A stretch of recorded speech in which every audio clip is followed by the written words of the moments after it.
have half my life ahead of me. And I think that's one reason that turning 40 often ends in or is a catalyst for a midlife crisis, because people recognize that they are ending one part of their life, one half of their life, and starting the last half, and they only have a half of their life left. And so much of it has already gone past so quickly that they have realized that they have so little left in time, really, when you think about it in the grand scheme of things. It is a long time, but it's not a long time. And so you're not as old as you think because you're just turned 40, but you're not as young as you thought you were either because you only have half of your life left. So it is a very weird place to be. And I don't think people really recognize or understand it. I thought I understood what it meant to turn 40 before I was 40, when I was in my 20s, my 30s. I think it's never going to bother me. It's never going to mean anything really that important. It's just another day. But until you actually turn 40, it wasn't until the last month or so, it creeped up on me and I started to feel like, wow, this sense of tension and this sense of worry about what I have and I haven't actually achieved yet in my lifetime. And it wasn't until then that I recognized that it is meaningful. Turning 40 is a very meaningful time. I think it's probably the very last, most meaningful birthday we'll have. You have your 13th birthday when you're officially, 13, a teenager.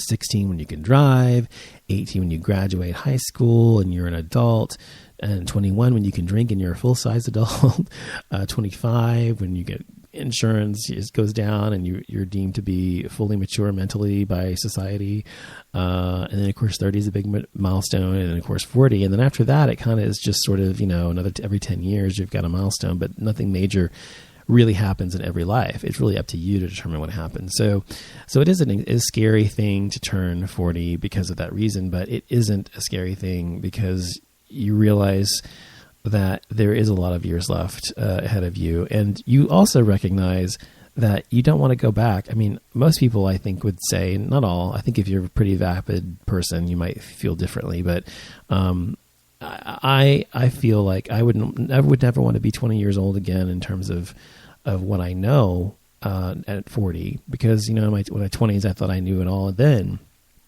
in my 30s I was sure I did, and now at 40 I recognize that I didn't know as much as I thought I did, and I think that 40 has a maturity and a wisdom about it that you don't really get until you get there.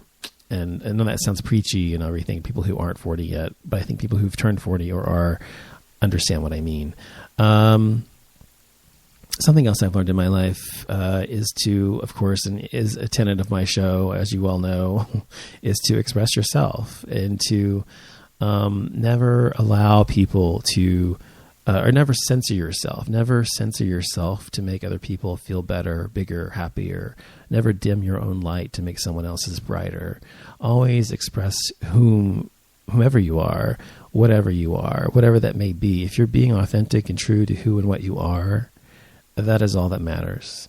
It doesn't matter if other people like it, if other people don't understand you, if the people misunderstand you, don't like you. It isn't important, because ultimately you have to live your truth in your life. And that's something so many people lose sight of. And a lot of people don't learn until they're out of high school, of course, which is, of course, being in high school in and of itself is a horrible, torturous, terrible experience for most of us, or specifically for me, it was middle school more so.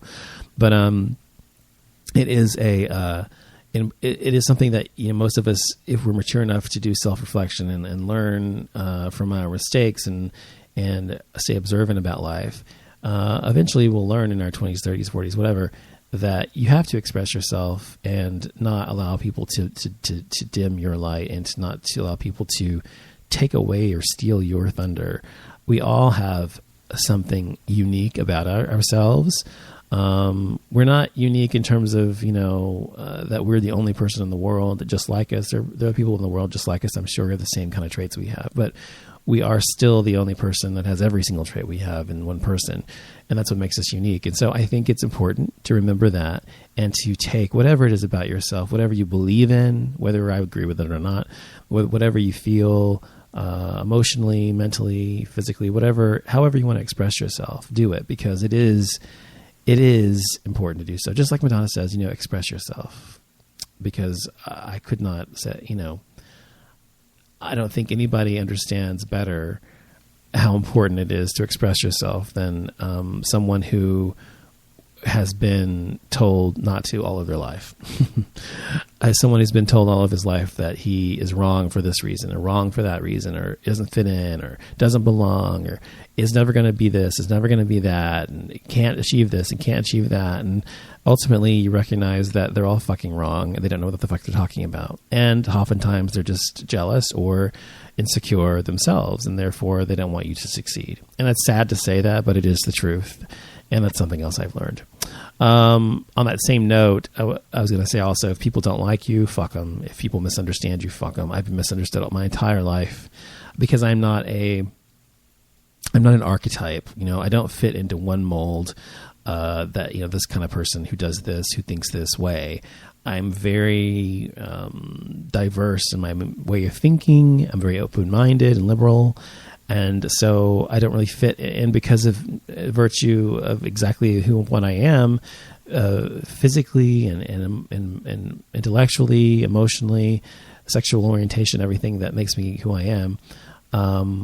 It's not possible to really understand me without knowing me. And so people have many times misunderstood me or misconstrued who I was based on one interaction or what someone else had said about me, when the reality is, or just even if they've known me for a while but not know me in a deep way, in an intimate way, and I don't mean intimate just necessarily sexually, but I mean intimate as a friend or whatever, may have one impression of who and what I am, but ultimately they don't know who I am until they've known me and the real me. And I think I have two sides to myself, just like everybody else. I have the public side and I have the private side in terms of the mask you put on just to survive in life. And, with my clients and whatever else, I have to be one person.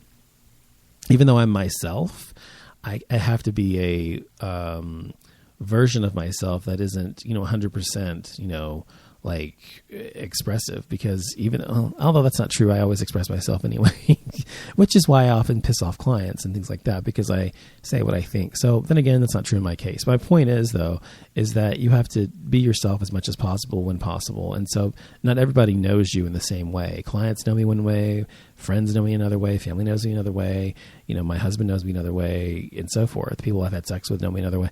You know what I mean? So it's just a different way. And so unless you know someone and someone's personality from all sides and all angles, which typically is only the people that are closest to you, like family, friends, lovers, whatever, then you don't really know someone 100%. And so you have to really try to get to know them. So if people misunderstand you, it can be frustrating. I understand that because that's how I've felt my entire life, misunderstood and misconstrued by people and society and the public at large. And I think that it's a very frustrating feeling. But I also have understood that it is not that important if they don't know, if they think of me one way when I'm really another, because ultimately I know the truth about who and what I am, and the people closest to me know who and what I am. And that's why I've always said I don't really give a fuck what people think about me, except people who I love and care about. And that's why. The other side, as I was saying, was if people don't like you, fuck them. And if people don't like you, who the fuck cares? If people who are not close to you don't like you, who the fuck gives a fuck? Just don't give a fuck. We care so much about what people think about us when we're young. And I think that's something else that comes with aging, is that you begin to not give a fuck anymore. I've always sort of had that personality trait. Not always, but specifically since my mid-20s, I'd say, when I became more confident about who I was and myself or whatever. But in our youth, we're always trying to be like everyone else and always trying to fit in. And unfortunately, instead of trying to fit in, you should be trying to stand out. And that's the exact opposite of what you want to do when you're a teenager or you're young or you don't know who you are. So if people don't like you, fuck them, because they don't know you. And if they do know you and they still don't like you, fuck them anyway, because all you can do is be who you are. All you can do is be yourself, and that's all you should do. So if somebody doesn't like you, fuck them. All right. Another thing I've learned is about love. When I was young, especially in my teen years, my early teens, like 14, 15, 16, young teens, even my late teens, I was a love-sick fool, okay?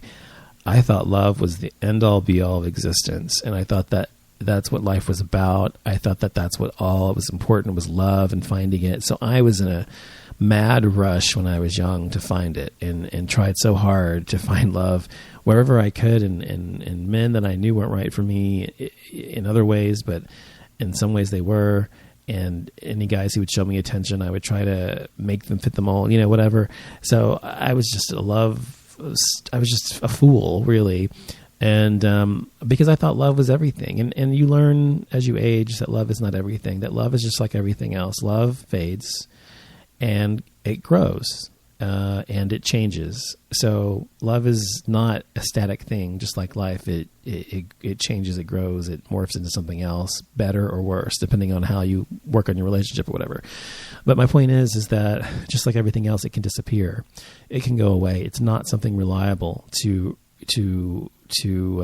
hang on to. It's important to love people and to be loved and to have romantic love. Those are all very important things. And I'm not saying that they're not important and not necessary for the human experience. I'm simply saying that love is not everything. There's so much more to life than that. You can survive without love. If love were everything, I'm saying romantic love here is what I'm referring to primarily.